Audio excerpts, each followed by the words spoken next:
At are, garning gulay naman ang ating gagawin. Ang una ay are, kalabasa, maligat na kalabasa. Gagayat-gayatin laang ng ganyan. At pagkatapos gayatin ay babalatan naman natin ng kagaya niyan. At ang sunod ay gagayatin naman natin ng ganyan, pa-cubes. At are naman ang isusunod natin, patula. Babalatan din lang natin at mamaya nagagayatin. At are naman ang sunod, talbos ng kalabasa. At pati aring luya, babalatan lang natin. At iyang bawang, ang gagawin natin sa bawang, ipipisakin lang natin. At ang isusunod natin ay magagayat naman tayo ng sibuyas.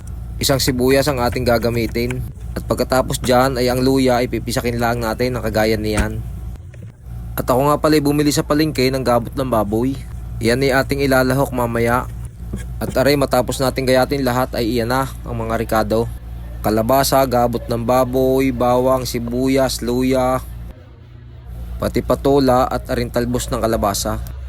At arin na ang uunahin natin, gabot ng baboy. Pag nailagay natin sa kawali, ilalagay na natin ng kaunting asin. At bago natin nahalu-haluin. At pag iyan ay nagmantika na, ay kunin natin ang gabot ng baboy. At iyan ay ilalahok natin sa gulay mamaya. Masarap ilahok iyan, parang chicharon. At pagkatapos kunin natin yung gabot, ay babawasan natin ang mantika. At iyan na rin ang gagamitin natin sa panggisa. At iyan, magigisa na tayo.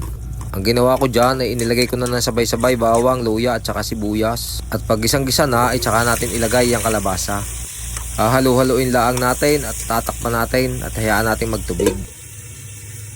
At makalipas ang ilang minuto ay buksan nyo at maglalagay tayo ng tubig.